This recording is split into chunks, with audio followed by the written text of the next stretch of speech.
আপনারা যদি কোনো আইন শৃঙ্খলা ভঙ্গ করেন কোন অবস্থায় আপনাদের ছাড় দেওয়া হবে না। যদি আমার ভাই হয় তারও আপনারা ছাড় দিবেন না। সরকারি কর্মচারীদের উপর আপনারা তেল মারা বন্ধ করেন। আর কদিন পর আসবে স্টেজটাই বড় হবে, সামনে লোক কেউ থাকবে না, যেহেতু সবাই আপনারা স্টেজে উঠতে চান। এটা কিন্তু একটা খারাপ দিক। আর আমি এখানে একটা স্বরাষ্ট্র উপদেষ্টা হিসাবে আমি এখানে এসে দেখি আপনাদের ডিসিপ্লিনে ঠিক নাই। আপনাদের এই ডিসিপ্লিন কিন্তু ঠিক করতে হবে। সামনে বসার প্রবণতা বাড়াইতে হবে, স্টেজে ওঠার প্রবণতাটা কমাইতে হবে। স্টেজে 2-4 জনে বসবে যারা কথা বলবে। এখন আপনারা যদি সবাই স্টেজে এসে দাঁড়ায় থাকেন তো আপনি কি, আমাদের এলাকায় কিন্তু একটু ডে টু ডেট করছে, স্পেশালি শ্রীনগর থানায়। এটা কিন্তু কোনো অবস্থায় হইতে দেওয়া যাবে না। আমাদের এখানে অনেক রাজনৈতিক নেতৃবৃন্দ আছেন, আমি আপনাদের অনুরোধ করব আপনারা আপনাদের রাজনীতি করেন, আমাদের কোনো আপত্তি নাই, কিন্তু আপনারা যদি কোনো আইন শৃঙ্খলা ভঙ্গ করেন কোন অবস্থায় আপনাদের ছাড় দেওয়া হবে না। আপনারা যে হন, আমি এসপি সাহেবকে অনুরোধ করব যদি কাউরে হন, এই যদি আমার ভাই হয় তারও আপনারা ছাড় দিবেন না।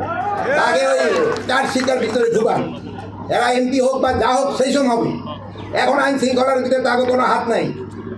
আর আমি ওই সরকারি কর্মচারীদের উপর আপনারা তেল মারা বন্ধ করেন। ভবিষ্যতে কে আসবো পরে দেখা যাবে। আপনারা এখন কঠোর হবেন, এই হলো আপনাদের সব কিছু বড় সুযোগ।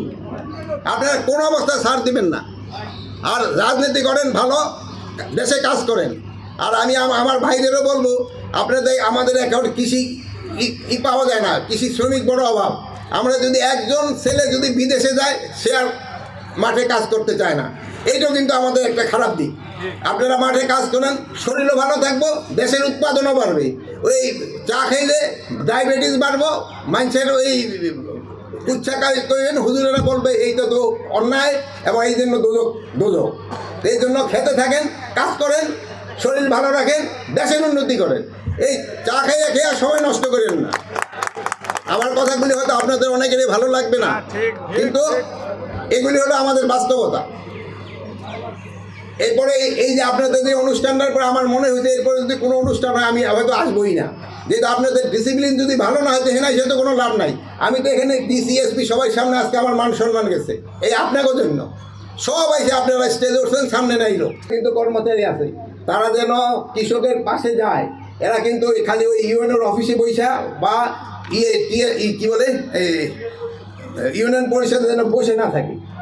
এদিকে আপনাদের একটু খেয়াল রাখতে হবে, তবেই কৃষির ক্ষেত্রে কিন্তু উন্নতি হবে।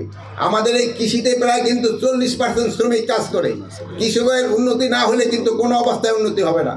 একটা আপনারা দেখতে পারেন যে আমাদের স্বাধীনতার পর আমাদের লোক সংখ্যা ছিল কত, 7.5 কোটি। আমাদের জমি কিন্তু এরপরে আরও কমছে, কিন্তু এই কৃষকরাই কিন্তু আপনাদের খাওয়ায় বাঁচায় রাখছে। এই কৃষকদের জন্য আপনারা একটা হাততালি দেওয়া দরকার। এই যে এখানে যে যারা নেতারা আছে না, মৌসুমী নেতারা, এরা কিন্তু দেশের জন্য ওরকম কোনো কিছু করেন না। এই কৃষকরাই কিন্তু করে যাইতেছে।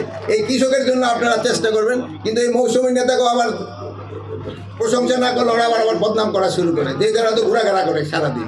তো তোমরা ভালো থাকো, কৃষকেরা আবার তোমরাও একটু কাজ করতে দিও।